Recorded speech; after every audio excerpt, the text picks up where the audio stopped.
Shanti, Shanti, Shanti.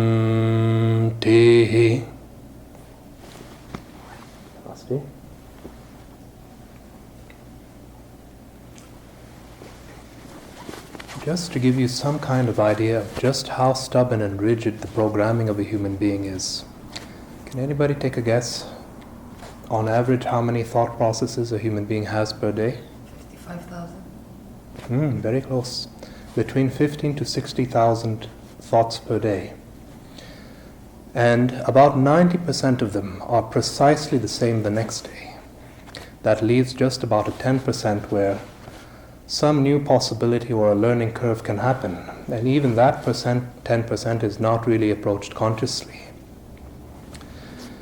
So that's per day. Think about in your whole lifetime. How many of these thought processes are revolving around the fulfillment of your desires? You cannot imagine it, can you?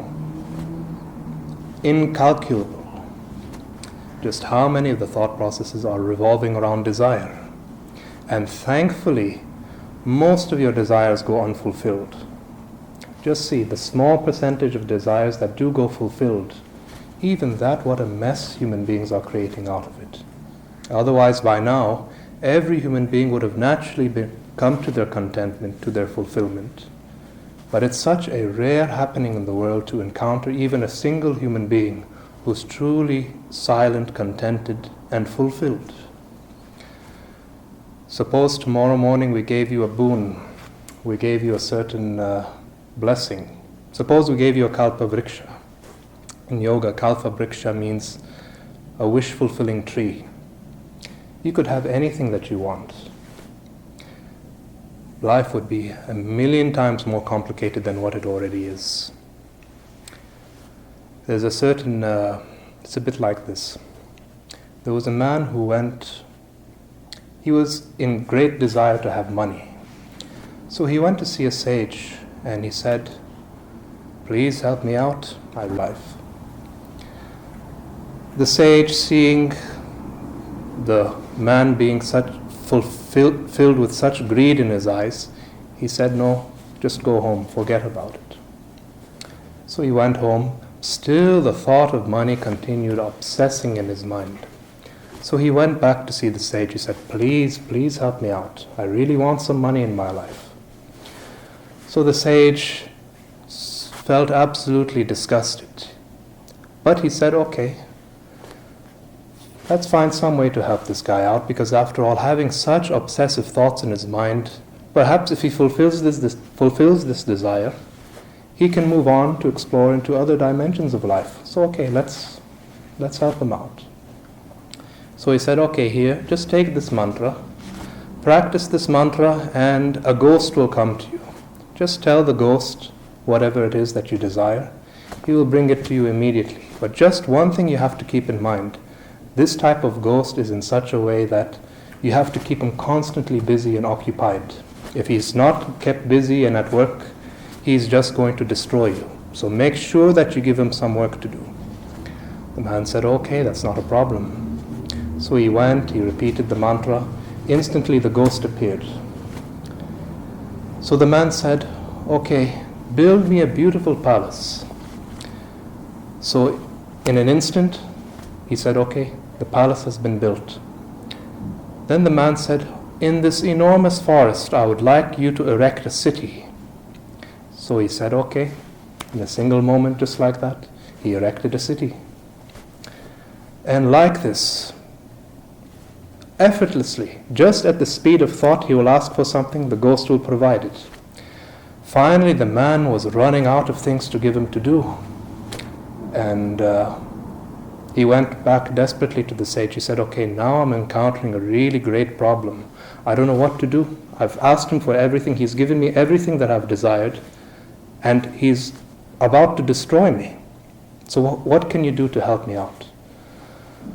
And as he was asking this, the ghost was arriving, getting ready to destroy him. So he said, okay.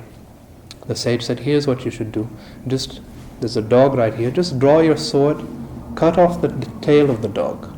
So he drew his sword, he cut off the tail of the dog.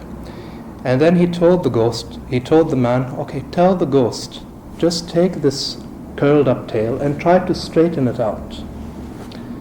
So the ghost took the tail. He asked the ghost, take the tail, straighten it out. He tried straightening out again and again. The tail just kept on curling back.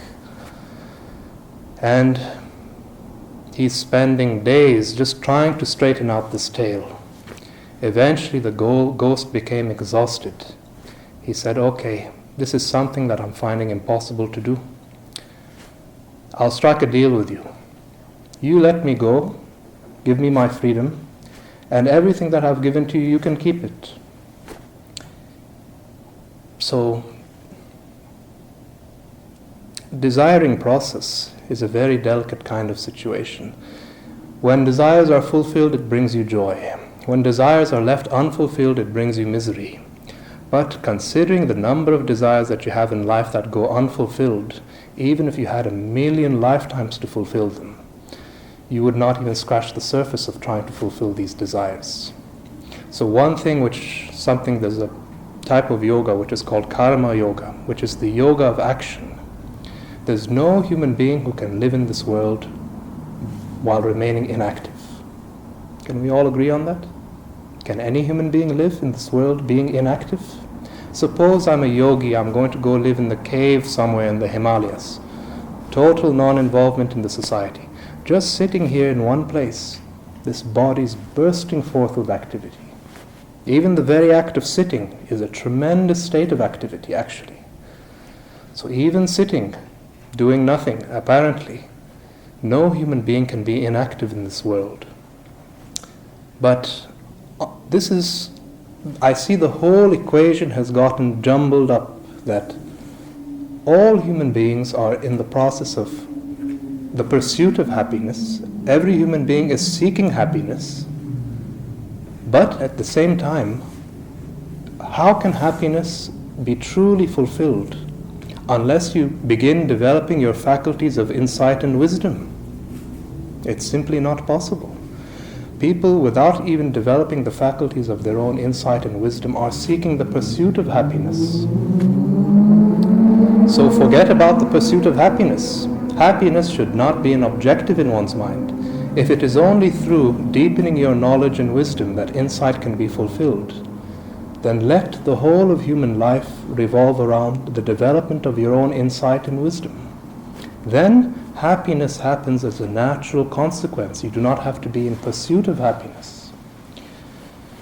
So the very desire for happiness, the very idea of happiness has created such slavery in humanity.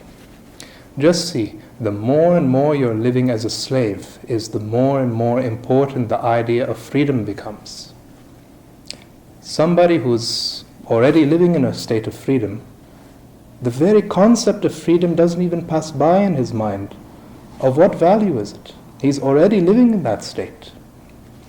So whatever you don't have within yourself, whatever qualities you don't have within yourself, you give them great importance. This is why I'm hearing if you notice, all over the whole world, it's such a popular idea that if you ask a human being, what do you want in life? He says, I want to be peaceful. Peace should not be the ultimate attainment of life. Peace, as far as I'm concerned, it should be the very foundation of your life. Only when a human being is truly peaceful, then life begins. Then he can explore into other dimensions of life. So to compensate for qualities which they do not have within themselves, human beings are chasing so many outer objects, relationships, for example, most of the relationships that are happening in the world, I cannot say that it's truly coming out of love. Because anybody here has a married? Anybody married? Married? Okay. All due respect. But you have a wife or you have a husband, and you're expecting them to fulfill a certain role in your life. Now perhaps you say, okay, I have such great love for my husband, but just see, if he does not fulfill the role that you're expecting him to play, he can very easily become your enemy. Is it so? Yes, definitely. Friends, somebody who's a friend today can easily be transformed into an enemy tomorrow. So you're trying to strike a deal. It's as if you've written a business contract. Okay, you give me what I want, I'll give you what you want. You don't give me what I want, you're going to become my enemy. And this kind of insanity and madness is happening in the name of love. Just see, you say, honey, I love you. She doesn't say it back. You'll get very deeply disturbed. And in the name of love, you want to be a slave to the other person. You want the other person to be a slave to you. How can love be possible without respecting the freedom of the individual? How is love possible without freedom? We can shackle you up and make you work like a slave, and you can work with such efficiency. But if there's no love in your heart, then your work cannot bring freedom. In exactly the same way, human beings are becoming active in the world, but they're becoming enslaved to the process. So, what is love? As far as I'm concerned, love is only possible in a human being if he's living without conflict within himself. When you're living without conflict within yourself, then whatever happens to cross by your path, you're not perceiving the other as separate from you. Just see, so much conflict in life is created just because of this, that you're perceiving the other as though it's separate from your being. So, love, union, knowledge, happiness, wisdom, all these things are interconnected. And it is amazing, as part of the science of meditation, you see, the more refined your attention becomes, you find that these qualities start developing in you. Patience, fearlessness, balance, equanimity of mind, insight, love, compassion. All of these are just side effects of one simple ingredient, which is the refinement of attention.